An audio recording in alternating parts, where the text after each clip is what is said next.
بسم اللہ الرحمن الرحیم۔ آج کے اس پروگرام میں ہم تہجد کی فضیلت کو بیان کریں گے۔ تہجد کی نیت کیسے باندھی جاتی ہے اس کو بتائیں گے، اور تہجد کا وقت کب سے شروع ہوتا ہے، کب تک ختم ہوتا ہے اس کو بتائیں گے، اور چوتھی بات، تہجد میں کتنی رکعت پڑھی جاتی ہیں۔ تو یہ 4 باتیں ہیں۔ آپ سے درخواست ہے کہ ان 4 باتوں کو مکمل طور سے سنیں تاکہ مسئلے کا صحیح علم ہو جائے اور کسی چیز کے بارے میں صحیح تحقیق ہو جائے۔ تہجد کی فضیلت کے بارے میں رسول اللہ صلی اللہ علیہ وسلم کا عمل بھی آپ کو بتائیں گے کہ آپ علیہ الصلاۃ والسلام کا کیا معمول تھا۔ حضرت نبی کریم صلی اللہ علیہ وسلم نے اس نماز کی بڑی فضیلتیں بیان کی ہیں۔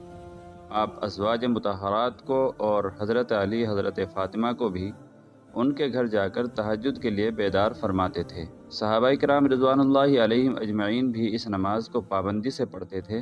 آپ نے مسجد نبوی میں اس کے لیے ایک جگہ مخصوص کر دی تھی۔ رمضان شریف میں ایک دفعہ آپ نے حضرات صحابہ کو تہجد کی نماز جماعت سے پڑھائی۔ دوسری رات اور زیادہ آدمی جمع ہو گئے، اور تیسری رات اس سے بھی زیادہ جمع ہو گئے، تو پھر آپ صلی اللہ علیہ وسلم تشریف نہیں لائے کہ کہیں لوگ اس نماز کو بھی فرض نہ سمجھنے لگے۔ حالانکہ تہجد کی نماز صرف سنت ہے، یہ نماز گھر اور مسجد دونوں میں پڑھی جا سکتی ہے۔ رسول اللہ صلی اللہ علیہ وسلم نے تہجد کی نماز میں 2 رکعت بھی پڑھی ہے، 4 بھی پڑھی ہیں، اور 8 رکعت اور 12 رکعت بھی پڑھی ہیں۔ لہذا کم سے کم 2 رکعتیں پڑھنا اور زیادہ سے زیادہ 12 رکعت پڑھنا آپ علیہ الصلاۃ والسلام سے ثابت ہے۔ یہ تہجد کی رکعت کے بارے میں تھا۔ اور تہجد کا وقت کب سے شروع ہوتا ہے اس کے بارے میں بھی ملاحظہ فرمائیں۔ تہجد کا وقت عشاء کی نماز کے بعد سے شروع ہو جاتا ہے اور صبح صادق سے پہلے تک رہتا ہے۔ بہتر تو یہ ہے کہ آدھی رات گزرنے کے بعد تہجد کی نماز پڑھی جائے تاکہ اللہ تبارک و تعالیٰ کے ساتھ بندے کی خاص ملاقات ہو سکے۔ باقی عشاء کی نماز کے بعد سے صبح صادق طلوع ہونے سے پہلے کسی بھی وقت تہجد کی نماز پڑھنے سے تہجد کی نماز ہو جاتی ہے، اور تہجد کے لیے سونا شرط نہیں ہے۔ کچھ لوگ کہتے ہیں کہ تہجد کے لیے سونا شرط ہے، ایسا کچھ نہیں ہے، البتہ رات کے آخر میں پڑھنا سب سے افضل ہے۔ اس لیے رات کے آخری حصے میں آپ علیہ الصلاۃ والسلام کا بھی معمول تھا۔ کبھی آپ علیہ الصلاۃ والسلام پہلے سو جایا کرتے تھے، درمیان میں اٹھ کر کے تہجد پڑھا کرتے تھے، اور اس کے بعد آپ علیہ الصلاۃ والسلام پھر تہجد پڑھنے کے بعد سو جایا کرتے تھے۔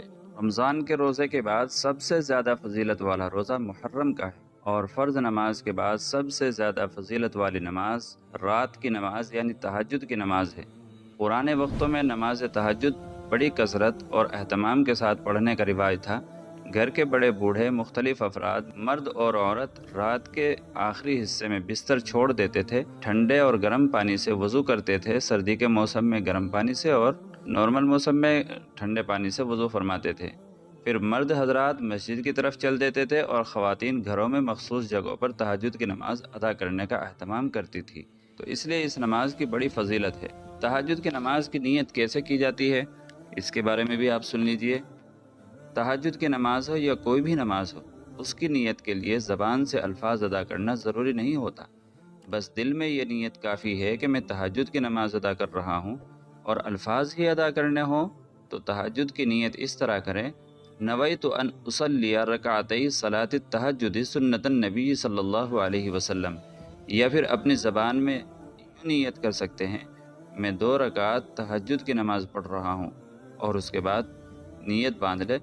اگر رات کو صرف نفل نماز کی نیت سے بھی نماز پڑھے گا تب بھی تہجد ہی کی نماز ادا ہوگی۔ یعنی اگر کوئی شخص تہجد کی نیت اس طرح کر رہا ہے کہ میں نفل نماز پڑھ رہا ہوں، تو اللہ تبارک و تعالیٰ اس کو تہجد ہی کا ثواب عطا فرمائے گا۔ تو یہ چند باتیں تھیں جو میں نے آپ حضرات کے سامنے بیان کی۔